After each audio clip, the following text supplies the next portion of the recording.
pessoal, vou fazer um experimento aqui para falar sobre os conceitos de energia potencial, gravitacional e elástica e energia cinética. Bom, o experimento vai consistir em fazer um trilho para passar a bolinha e bater no elástico. Primeiro, eu peguei uma caixa de sapato, uma bolinha de gato mesmo, uma régua de 30 centímetros, uma tesoura para cortar e um elástico para mostrar a energia potencial elástica. E uma supercola para fixar. É importante ser uma superfície móvel para que eu possa mostrar a influência dos ângulos de inclinação. Não vou mais fixar a régua com a supercola, eu vou fixar a régua com uma fita banana. Cortei a fita em vários pedacinhos para poder fixar a régua e não estragar com a supercola.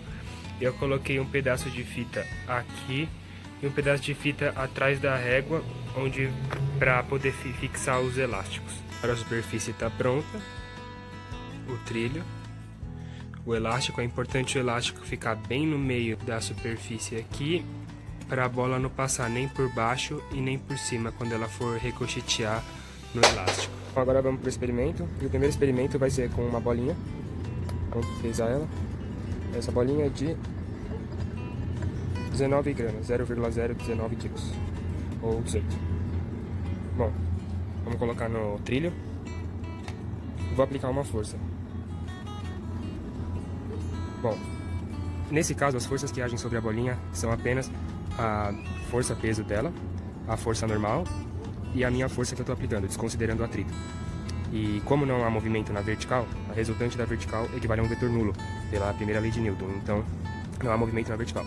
Ou seja, a resultante é apenas na horizontal. E como a resultante é massa vezes a aceleração e a resultante é apenas a força que eu apliquei, se eu aplicar, por exemplo, uma força de 1 Newton, vai ficar mais ou menos assim. 1 é igual a massa, que é 0,19, vezes a aceleração. A aceleração vai ser 52,6 metros por segundo ao quadrado. O DCL fica assim. A força normal vai ter o mesmo valor da força-peso, porque não há inclinação. Ou seja, elas vão assumir os mesmos valores em módulo. E se houvesse atrito, que provavelmente há, o atrito ia no lado contrário da força que eu estou aplicando, que é o atrito da bolinha com a superfície. Nesse caso, quanto maior a força atrito, menor vai ser a minha aceleração, pela equação aqui. E porque a força atrito ela impede o ganho de velocidade. Ou seja, se não houvesse atrito, ela ia continuar sem parar nunca. Mas como o atrito, ela vai perder a aceleração, logo vai perdendo velocidade. Bom, agora eu vou falar um pouco da força elástica. A força elástica ela vai ser convertida em energia potencial elástica. A energia potencial, ela tem potencial em se transformar em energia cinética. Ela pode ser elástica ou gravitacional. Nesse caso, a energia potencial é gravitacional apenas. A energia potencial é elástica e cinética. Pois cinética quando há movimento e quando estiver lá, ela vai ter energia elástica, quando a mola que é o elástico, estiver se comprimindo. A fórmula da energia potencial gravitacional é massa vezes gravidade vezes altura. Quando a altura é zero, nesse caso, não tem energia gravitacional. Nesse caso, ela também não tem energia, ela não tem nenhuma energia agindo sobre ela. Quando eu empurro com uma força, ela vai ganhar uma velocidade e logo ela vai ter energia cinética. Ela vai ganhar energia cinética, quando bater aqui, ela vai ter uma energia potencial elástica. E se ela chegar aqui com uma força de, por exemplo, 1 Newton, é a mesma força que o elástico vai fazer para empurrar a bolinha de volta. E ela não vai ter mais energia elástica e vai ganhar energia cinética por causa da velocidade até ela parar e não ter mais energia.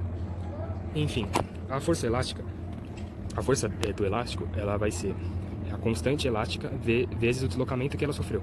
Ou seja, se eu aplicar um deslocamento, uma força de 1 Newton, a força elástica vai ser o deslocamento vezes a constante elástica. Ou seja, 1 Newton vai ser, se ela sofrer um deslocamento de 1 centímetro, a gente vai poder descobrir a constante elástica, que vai ser 1 Newton dividido pelo deslocamento que ela correu.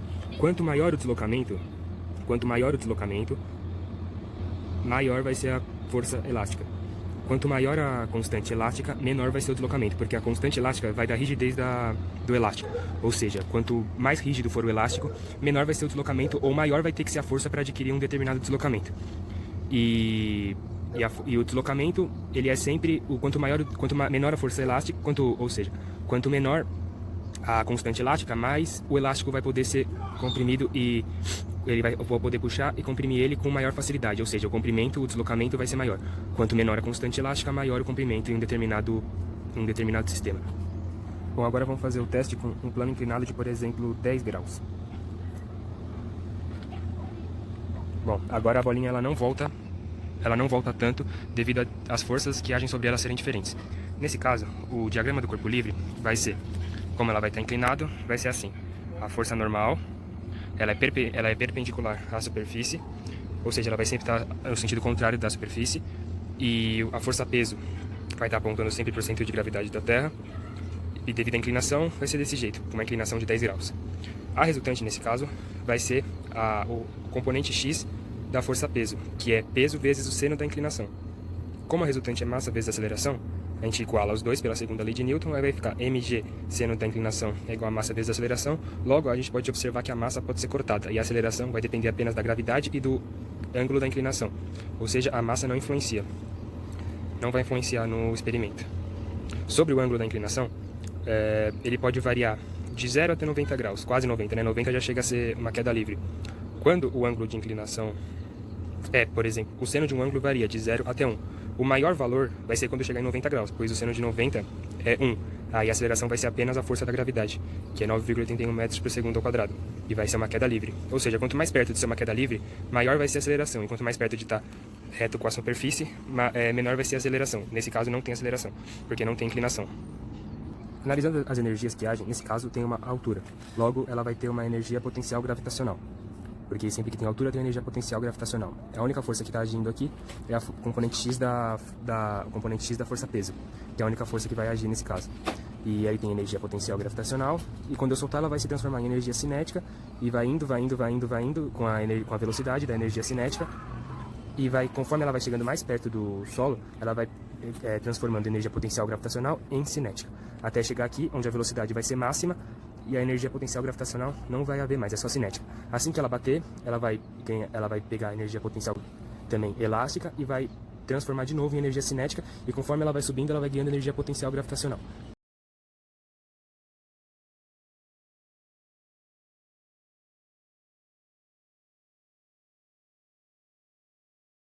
Porque quanto maior a altura, maior a energia potencial gravitacional. E quanto maior a velocidade, maior a energia potencial, a energia cinética. Como a energia potencial gravitacional vai se transformar na queda em energia cinética, e as duas dependem da massa, logo a massa não vai influenciar em nada na transformação de energia. Outra observação importante é, quanto menor o ângulo, maior a distância que ela vai conseguir depois que ela bater no elástico. Quanto maior o ângulo, vou colocar um ângulo maior, menor a distância. Ou seja, quanto menor o ângulo de inclinação, quando a gente empurra, quando ela bater aqui e ela começar a voltar, quem vai estar agindo é a força que a mola empurrou na horizontal, né, e a componente X da força-peso. Ou seja, quanto menor o ângulo de inclinação, menor vai ser a componente X da força-peso. Por isso, a força tem mais, ela vai agir com mais intensidade. E quanto maior a inclinação, maior a componente X da força-peso, que vai estar puxando ela para baixo. Por isso, quanto maior a inclinação, menos ela volta, menos ela ricocheteia, pois a força-peso vai acabar sendo maior que a força elástica que ela empurrou aqui. Componente X da força-peso. Bom, falando um pouco agora sobre a vertical. A vertical vai ser sempre aqui nesse caso a força normal e a força-peso. A força normal vai se igualar à força-peso, pois não há movimento.